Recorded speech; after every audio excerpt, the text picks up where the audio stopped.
I hate this movie. I hate this movie. I hate this movie. I hate this movie. I hate this movie. I hate this movie. I hate this movie. Not even Alan Cumming could save it. And he is an international treasure.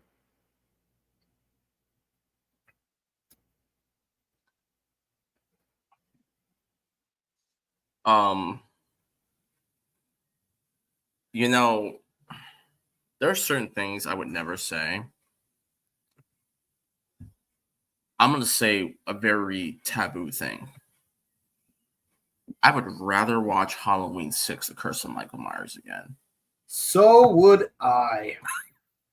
I would rather watch Highlander Endgame again. Never seen it. Actually, it's a piece of crap.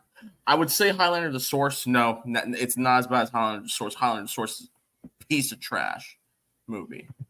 But there are certain things. I used to have a litmus test of what. Give me a second. How good? Continue. I'll be right back. Oh my god.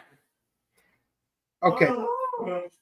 I used to have a litmus test on whether or not I would watch a movie by comparing it to, like, would I enjoy this movie as much or as little as such and such film. Very minimal threshold, 7 out of 10 film. I've created a new threshold much lower than that. And that threshold is how bad is this movie, and which would be defined as, would I rather watch this movie again or watch Wicked Prayer again? And I have to really evaluate which movies would make me rather watch A Wicked Prayer again than watch that movie. And one of those movies, well, we promised we would review sooner or later. Ladies and gentlemen, you know what? This is another entry on that list. I'd rather rewatch Wicked Prayer than rewatch this movie. Ladies and gentlemen, thank you for so much. We're welcome to brand new episode of the Buttery Show. And unfortunately tonight, if you are watching this in East Coast time, thank you for staying up with us. We appreciate it. Honestly, we do, because we do this for you. We do this for you. We do this for you, the people. This is yours.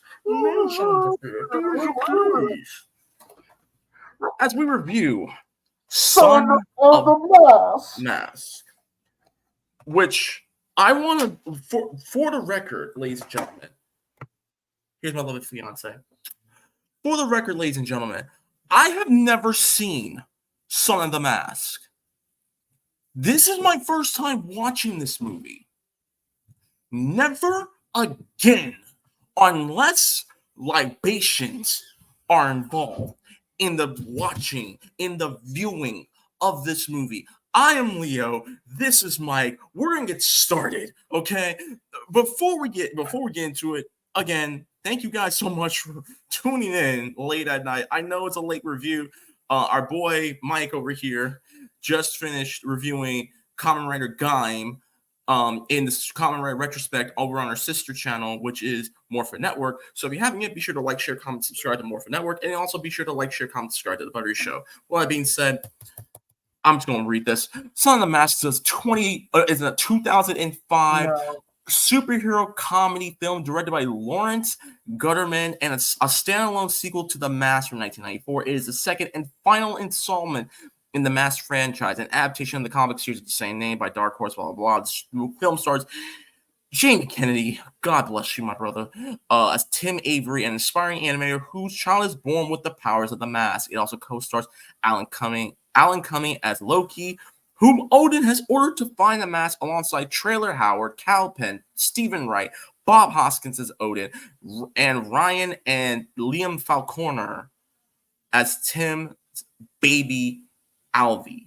Ben Stein cameos. You know what? Ben Stein is the only returning actor from the first movie. That's it. That's all you need to know. When did you see this movie? You know what? No. I'm gonna tell y'all when I saw this movie. Today. During a wedding rehearsal. And all I have to say about this movie: 5 minutes and 37 seconds. What the hell is that? That's how long he lasted.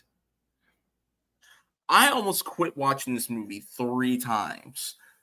After the first 5 minutes and 34 seconds. I almost cut this movie off. The one thing I hate about us living far apart and me having to review Kamen Rider Guy is that nothing would give me more carnal pleasure than to watch you react to this movie. I watched my first 3 reactions before I left. I mean to the whole film. And I even asked you, please record yourself watching this movie because I have to see you responding to it. Again, okay. I would love. I also had. God bless my son. My son went to sleep around 9:20, and I was 20 minutes away from finishing the movie. He did not need to see his reaction. You know, it's funny. Said I was your son's age when I watched the original Mask. God bless you, Mike. This movie hurts. This movie hurts watching it. Okay, so you want to know my experience watching this movie? Go ahead. So you're thinking, me being the avid fan of the original 1994 Mask that I am, I would run as fast as I can to watch this movie opening night in a movie theater. Yeah, no, I watched it on a VHS tape from Blockbuster. Dog, and not even on my account either. I watched it with one of my childhood friends. His mom got us this movie as a rental, and we watched it at his place. And let me tell you, I was seething in anger. You think my reaction to watching The Last Airbender in 3D in theaters was bad? No. Me watching this at home was a precursor. Because, my God, I'm going to be real with you. I'm just going to say 2 things. One, Alan Cumming really did carry the entire film, the entire weight of the film on his shoulders. But there wasn't a single thing I enjoyed about this episode except for a brief clip of an episode of Transformers Armada where Cyclonus gets what's coming to him. I even knew which episode it was. The only part I cared about was Transformers Armada in the background. This movie is incredibly terrible. I tried to speed run through it right now. And let me tell you what I mean by speed run through it. I finished the Kamen Rider Gaim review at around 9:35, 9:40. I used the remaining time. Between the end of Gaim to the start of this review to watch this entire film, start to end, at ×4 speed. That's right. I'm so dedicated. I watched it at ×4 just so I could absorb the entire film for this review. And this is my 3rd time watching. Second time watching it was on DVD because at that very moment, the only way I could get The Mask, the original 1984 film The Mask, on DVD, So if you get it as a 2-pack with Son of the Mask. So I own Son of the Mask because I'm obligated to keep it with my copy of The Mask. Thankfully, on one of my birthdays, one of my friends gave me the sweet, merciful release of getting me the original The Mask by itself on DVD, which means I no longer need to have the 2-pack. Unless I'm doing this review, because since I'm doing this review, I have to rewatch The Mask. Sorry, Son of the Mask. And right now, the only way to watch it legally for free is if I excavate my Son of the Mask DVD from the 2-pack. Yeah, I still prefer this movie. I still prefer this movie over the new one. And let me tell you my issues with the new one. But first, let's get into the technical stuff. Clearly, this movie is so bad, Leo couldn't even sit through the review for this movie. So I'm probably going to have to do this solo. Okay, so this movie had a budget of $84 to $100 million. Its box office, 59.9. Means not only was it a box office failure, it was an obscene box office failure. So needless to say, I'm glad I contributed to the failure of this film by watching it on VHS at a rental store. Bro, I don't think box office failures even like this movie. There's a reason why we don't talk about this movie. This movie's budget, they blew it and didn't make a goddamn thing back. At best, it only made back 60% of its budget. At worst, sorry.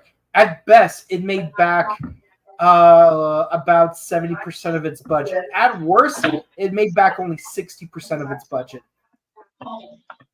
Look, let's just talk about the stars real quick. Like, and I feel bad because some of these people. Jamie Kennedy. Jamie Kennedy. I met Jamie Kennedy. He's a nice guy. He's a really sweet guy. But this man was doing his show, the Jamie Kennedy experience while filming, while on the set of this movie. And if you don't know who Jamie Kennedy is, he was in Scream 1, Scream 2, Scream 3 as a cameo. Because, spoiler alert, he died in Scream 2. Mm-hmm. He was also in Romeo and Juliet. Romeo and Juliet as one of Romeo's cousins. He was in Enemy of the State with Will Smith, Jack Black, Gene Hackman, Tom Savino, what that fool is, Tony Savarino, the guy from Strange Days, Natural Born Killers, and Saving Private Ryan. He was also in Bowfinger with Steve Martin, who we love, by the way. Oh, we love Steve Martin. And then he carried on with the Tremors franchise with Lance Ross. He was in Tremors 4, 5, and 6, if I remember correctly. And you know what's funny? You know what's one of my favorite things about Jamie Kennedy? He was in the original pilot for a certain show called Cybertron, which was later had its name changed to VR Troopers. That's right. In the original pilot for VR Troopers with Jason David Frank, may he rest in peace, he was supposed to play one of two comic relief characters. And honestly, he was funny. In what 2 seconds of footage he had, he was funny. And then also hold up, because we also got to talk about other. Oh, my bad. Let's talk about the other people real quick. We got Trailer Howard. Now, for those of y'all who don't know who Trailer, go ahead and let me put the picture up for her. Here's Trailer Howard. I love Trailer Howard. You want to know why I love Trailer Howard? Because she was in one of my favorite shows growing up, Monk, She was also she played Natalie Teeger. She was Monk's assistant. She was also in Boston Common. She was in Me, myself, Irene. Two guys and a girl, Dirty Work, and a plethora of other shows. I mean, recently she was in the Monk movie that was the stream exclusively on Peacock called Mr. Monk's Last Case, a Monk Hmm. movie. Hmm. Very good movie. Totally check it out. Then we also had honestly the best part of the movie, Alan Cumming. Mm. Alan Cumming, God bless his man. This man is a national treasure, as you said. For those who don't know who Alan International Cumming is, treasure. international He treasure. he like I'll say this. A lot of Whovians would say that as bad as season 11 was in Doctor Who, season 11, that's the first season to feature Jodie Whittaker as the Doctor. As bad as that season was, Alan Cumming was the most beloved part of that season. Yeah. He was also in the film Endgame as the old Vic. He was in Macbeth in theater. Oh no, sorry, he wasn't in the theater. Sorry, he wasn't in the film Endgame. He was in the. He did a play of Call Endgame. the Oh, Endgame. he was Yes. also hold on. He I was got you, I in. got you, I He was got you. in. He was in As You Like It as Sylvius, Romeo and Juliet as Romeo, Hamlet in Hamlet. He's done some really good Shakespeare. And yes, he was even in Eyes Wide Shut. Is the one I was the most surprised about. Okay, you're missing the best part about Alan Cumming, my good sir. He Hmm. was what's his name? Boris from in GoldenEye. I'm invincible. He was also in all the Spy Kids movies, minus the As fourth one, Foop, Mr. Foop. yes. He played the best character, Nightcrawler, in Mhm. X-Men 2, X-Men Unite, with the best White House invasion And scene and ever. you know what's really funny for me? He was in both Spice World and Josie and the Pussycats. We'll get to He this was point. in We'll get to that. both movies. He was in both movies. And then also you have Bob Hoskins, It's a legendary, me. legendary actor. It's Don't a know who Bob me, Hoskins is. Odin. Mario from the Super Mario Brothers movie, not the new one. I'm talking about the OG one with our boy John Leguizamo. He was Yeah. also in Who Framed Roger Rabbit. He was in one of my favorite Ted Lee movies, um, Unleashed, and a ton of other movies. Okay, and Yeah. he was in Hook with with Dustin Hoffman. Yeah. He was in Made in Manhattan, Last Orders, Variety Fair, Unleashed. He was also in Garfield, A Tale of Two Kitties. Yeah. Kittens. He played British Garfield. Yeah, he played Winston. Uh, let's see. He was in Doomsday, A Christmas Carol. Yeah, that's right. He was in the Jim Carrey Christmas Carol as Mr. Fezziwig. Hmm. Yeah. Let's see. And as far as TV shows go, he actually played Benito Mussolini in Mussolini and I. So it's like, yeah. So yeah, he played a fascist. Let's see. He was in Lost World as Professor George Challenger. And when I say Lost World, I mean the TV show, the 2001 British TV show Lost World. He was in Frasier, The Good Pope. He was in Englishman's Boy. He was in the 2008 Pinocchio. I bet you forgot that there was a 2008 Pinocchio. I did. And of course, he was in Neverland as me. But I'm listen, Mike. I'm going to start on this movie. Okay, so I'm gonna be real sure with you. Not a lot happens in this movie. So Alan Cumming is Loki. Okay, he is trying to find the mask. The last time we saw the mask, the actual mask of Loki, was in the original movie Yeah. when Stanley Stanley throws Ypkiss. it into Edge City River. That was it. Yeah. Apparently, Loki is looking for the mask, and it's not made in Taiwan. He's looking for the actual Or for real, China. not the play, or China. He's looking for the for real, not the play mask, which, for whatever reason, is now in Fridge City, where Jamie Kennedy's character is, and Jamie Kennedy, he plays animator. He's trying to make the next big, great animated TV show, movie, whatever, while posing as a Dollar Tree Ninja Turtle. Oh, by the way, Cal Penn's in this movie from Harold and Kumar. Go to White Castle. He was also in House. He recently was in the movie Smile. He's probably gonna be in Smile too. Mhm. He plays a character named Jorge. Now, correct me if I'm wrong. Does Kyle Penn look Latino to you? Yes or no? Does he look what? Does he look Latino to you? Yes or No. no? Because last this man's name is Jorge in this movie, dog. I that was probably the only time I actually laughed was that part. I'm like, so because he's brown, he's gonna be playing a Latino. Okay, you know what? Whatever movie. It's 2005. I don't care.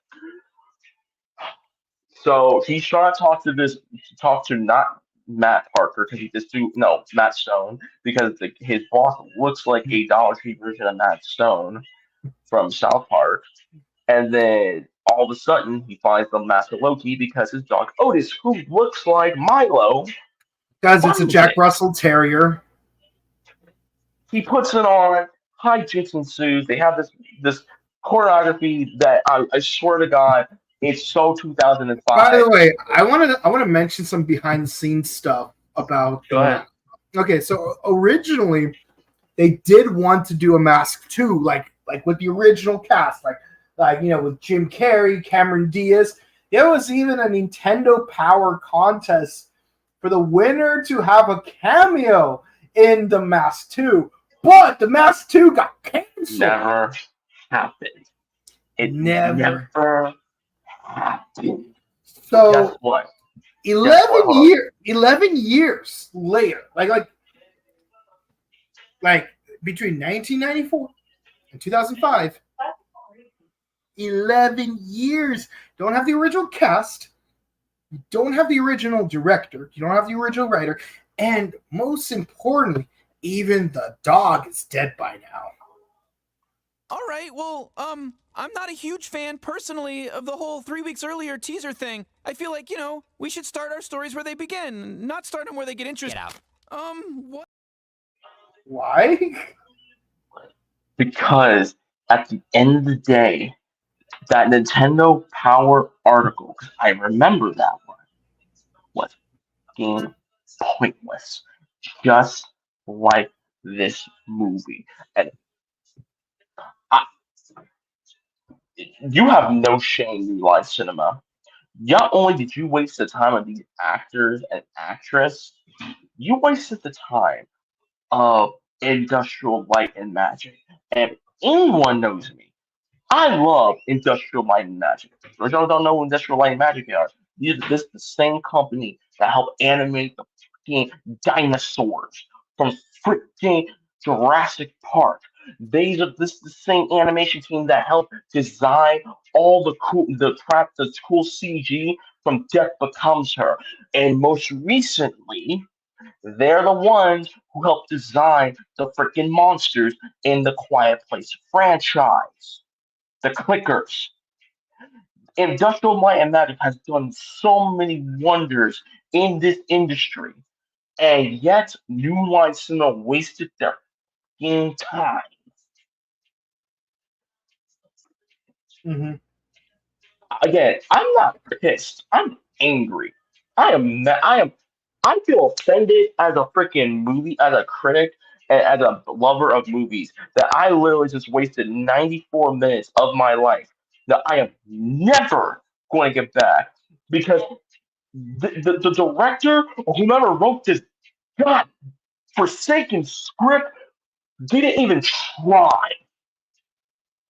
He didn't even freaking try, Mike.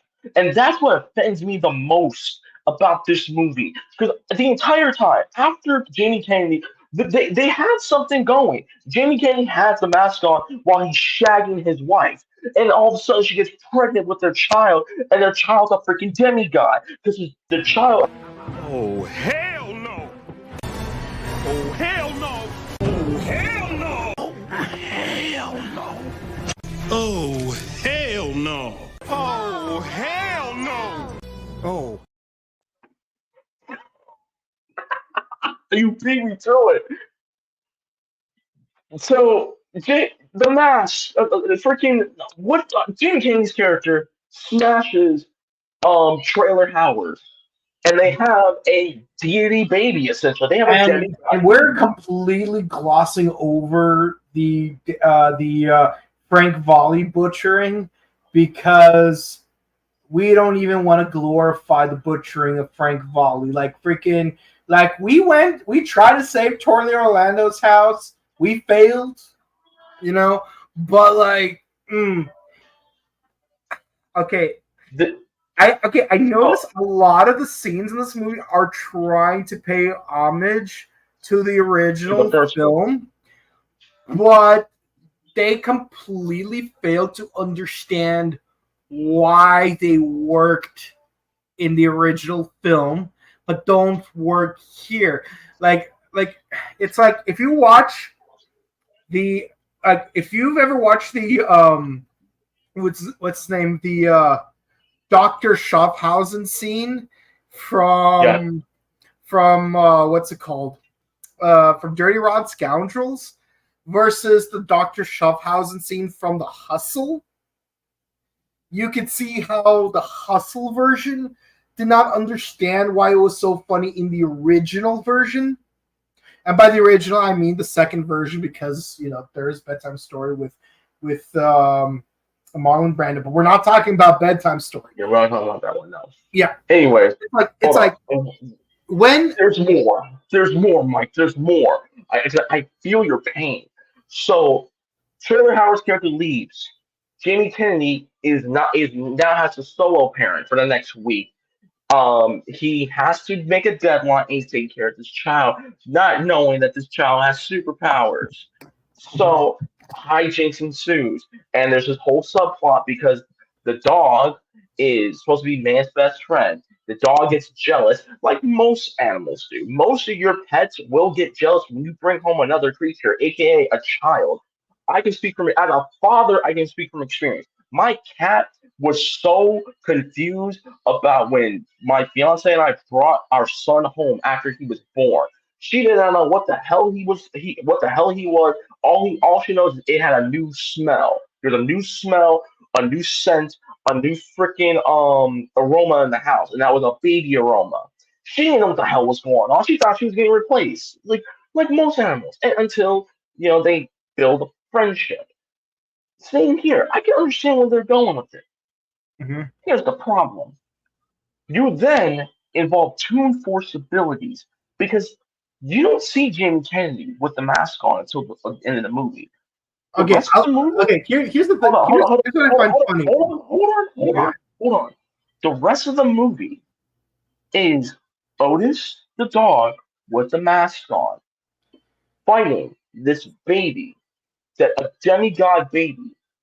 And we have turned this goddamn movie into a trashier live action version of the Roadrunner and Wile E. Coyote and Tom and Jerry. Mm-hmm. Go ahead. Again, the only part I liked at this point was literally just watching Transformers Armada in the background because it's like, because at least I like Transformers Armada. Yeah. And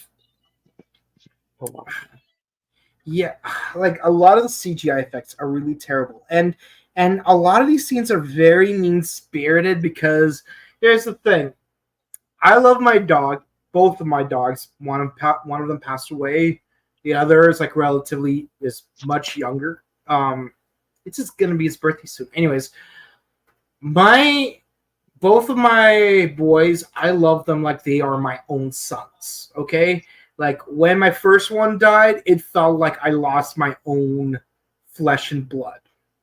Okay, if I were to have a human child, like a natural like offspring, I'm not going to love my dog any less just because I have to be more high maintenance with a baby that can't even take care of herself. And also, like, don't you find it kind of interesting how human babies can't, like, do anything while, like, other mammals, as soon as they're born, they already know how to walk, they know how to eat, they know where to use the bathroom. Like, what happened to us humans? You want to know? What you really want to know? You really want to know? This movie exists. That's what happened. So, hold on. So, In spirit, hold up. because, like, yeah. Loki is trying to find, because Odin has Loki looking for the mask. But now Odin realizes, hey, yo, some mortal put on this mask and went to Slam Town with their woman. Find the While baby, wearing it. you'll find the mask. Yes, find the baby, you'll find the mask. Mhm. The entire movie, Loki is trying to find little Albie Avery. Mhm. Meanwhile, Jamie Kennedy's losing his mind. Jamie Kennedy's about to take this kid to a doctor. And yes, I'm glossing over a lot of this because honestly, this movie, the less we talk about the movie, the better. Better, yeah. Loki finds Jamie Kennedy. He's like, "Yo, you know where my mask is? That baby is a freaking demigod. I just want my mask. That's it." Jamie Kennedy runs. We get a bunch of stupid special effects. He's about to kill Jamie Kennedy. Odin interferes in Jamie Kennedy's body, saying, "Yo, you're about to kill this mortal for no reason. I'm taking your power." Essentially, we have the scene from Thor.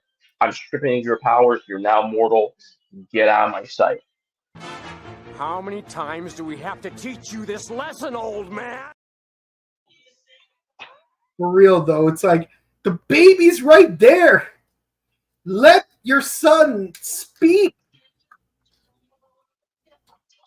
This movie is filled with daddy issues. That's the best way to put it. So, Jamie Kennedy loses his job because he's gone insane.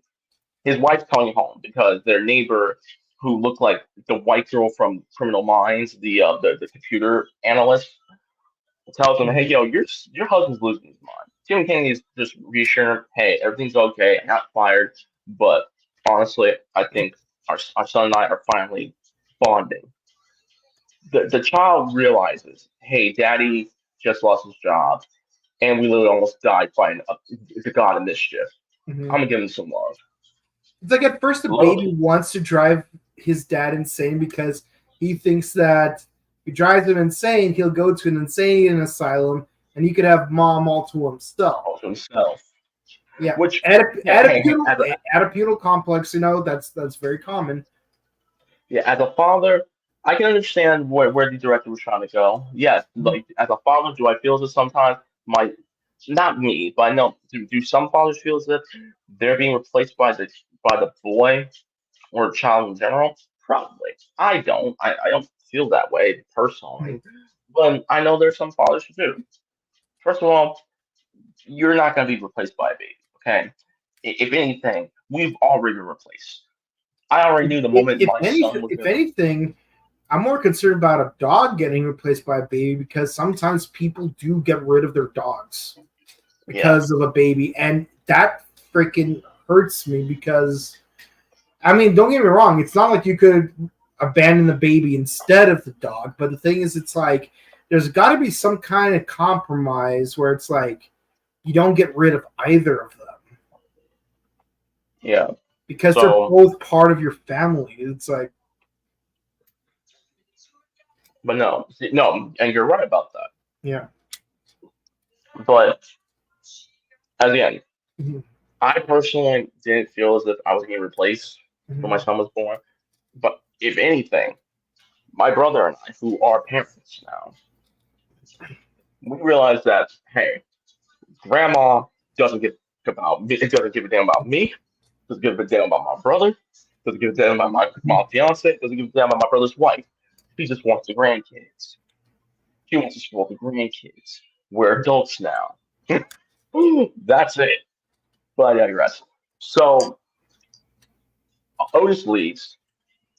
Loki tries to summon his dad. Smacks the sense into him. Like, yo, the baby's here. I need you to give me my powers back. And he does. Mhm. Messes with Jamie Kennedy, then leaves with Albie. The wife comes home. And Jamie Kennedy whoops Jamie Kennedy, because of the fact that Loki tricked him, shapeshifting into his wife, he thinks that's Loki. Again. He proceeds to beat the hell out of his wife because he thought she was Loki. Until she called him by his nickname, he hugged her, he kissed her. She's like, "Wait, where's our son?" Like, Loki has him. I know how to get him back. I need the mask. They find the dog. Mhm. We have like, hey, you're like his big brother, blah blah blah. The dog gives the mask back. They find Loki. They find the kid. They're playing Super Twister. Then the big chase ensues, where it looks like they ripped off Batman and Robin's um, city skyline chase scene with Mr. Freeze and Batman and Yeah. Robin. We get to the boxing ring. They fight. Loki looks like Little Mac from Punch Out. They get the baby out. Now Mhm. Loki and Jamie And then Kennedy the are trying to baby have. decides who needs to do that thing from Air Bud, where it's like Oh, the little kid and the clown are outside the courtroom. did you have to reference Airbud? Did you really have to? I would rather watch Airbud, dog. I would rather watch Airbud. I've only seen the beginning and end of Air Bud. Okay, like I saw the beginning of Air Bud up to the part where like Air Bud plays his first basketball game, and then I missed it all the way up to the actual court case where it's like, well, they say a dog's a man's best friend. Why doesn't the dog decide who his best friend should be? And like I'm like, thank God the dog picked the kid, and thank God the kid picked. Uh, instead of Gacy, yeah, Mhm. 'cause he looked like the guy looked like a serial killer. I'm sorry. Mhm. So Yeah, and he was and so I appreciate that like he took the mask off Mm-hmm. because let's be honest, it's like two green faced dudes. Okay, and then of course Odin and Loki are having an argument, and of course Jamie Kennedy steps in. It's like, hey guys, like you guys need to be more loving to each other because all you have is each other. And Thor. I'm here to tell you right now, we don't care. Let me tell you something. We don't care. Jerry. We're just burning through like all of our video clips just because like it's that This movie freaking sucks, dog. Yeah, it does. But it's like at the end of the day, it's called like everything is seemingly back to normal. The editor is like, oh, a story about a dog and a baby fighting for dad's attention. That is so original, even though it totally isn't. Anyways, but the moment the credits roll, I'm like,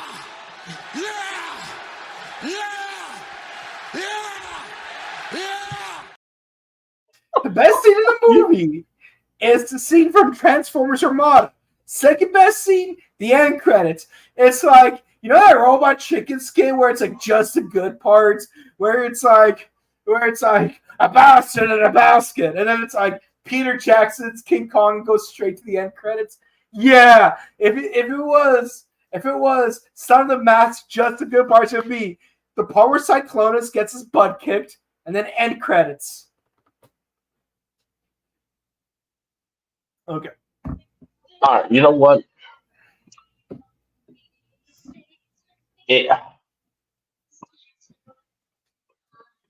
This movie gets a 1 out of 10.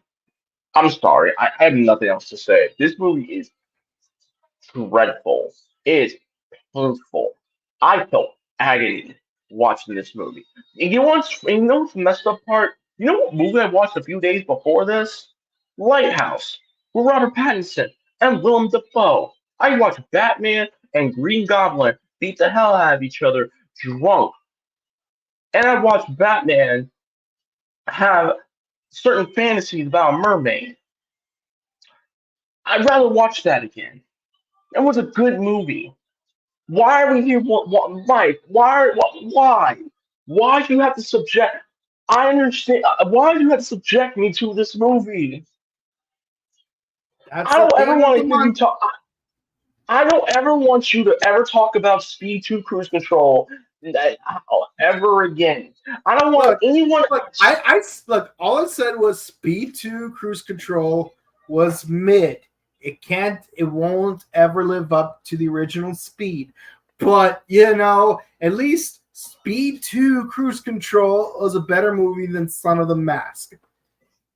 I know you want me to hear me say it, but I also know that me saying it won't mean a goddamn thing because the bar between the two films is so wide. Like, compared to Son of the Mask, What is your schedule this week? Speed 2 looks like The Mask 1 in comparison. But let me just say this. One, the fact that it's called a superhero movie, that in itself is a problem. When we talked about The Mask 1, we were like, wait, it's a superhero movie? Here's the thing about it. Technically, you could say that the first Mask was a superhero movie because there was a clear-cut villain that the main character had to defeat using his superpowers. Here, there is no superhero or supervillain. Loki, you can't consider Loki a villain because he's just trying to stop bad things from happening.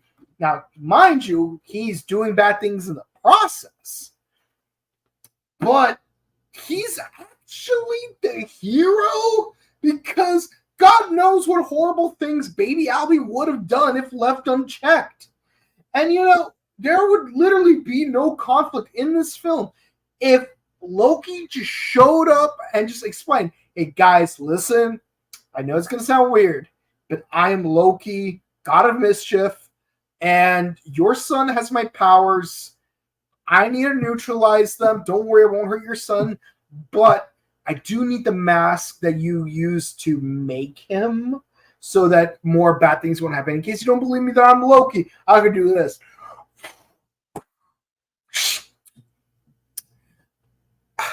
Okay, so earlier I mentioned references to the first movie. Okay, let me talk about this. I know that the Can't Get My Eyes Off of You scene was supposed to be a reference to the Hey Pachuco scene, but here's the difference.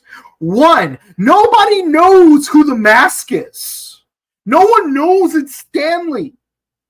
And they look different enough that you can't tell them apart. And because Stanley's superego is so different from the mask's id, you wouldn't be able to put the two and two together unless you really paid attention. Here, everyone knew that Avery was the mask from the moment he shows up at the party. The whole point of the mask is that when a human wears it, it takes their innermost desires and manifests them into a cocaine nightmare. What was Avery's innermost dream? Yeah, he had a nightmare. He manifested it into the form of a baby that was as demonic as what he envisioned it to be. But the thing is, he's not even aware of it most of the time. What is the innermost desire that Avery had that is manifested by the mask? God, if I know, God, if the writer knows, they clearly missed the point of the movies. And then there's the main character actually becoming the mask. Stanley becomes the mask 4 times in the entire film. The first time was a test. The second time is to express his id. The third time was to give in to his vices. The fourth time is to redeem himself. Here, he only uses it twice. The first time, it's like he was so nonchalant about it. He probably doesn't even remember even putting it on. And the only other instance he wears it is because, oh, I need to fight Loki. And he barely even does that. And again, they don't need to fight. They could just talk things out. But the thing is,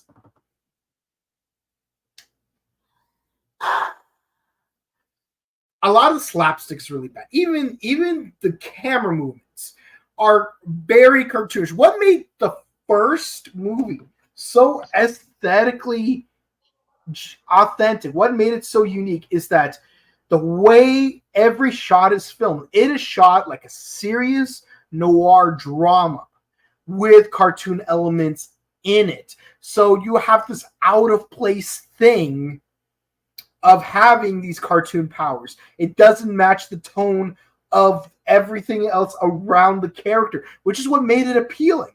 But here, every camera angle is so cartoonish. Even the part where Loki shoots that hole around those guards and then they fall in and then the camera like focuses on the hole.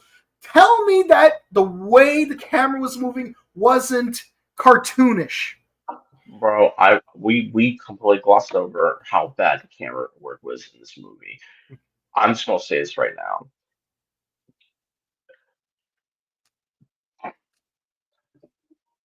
Biodome had better camera angles than this movie.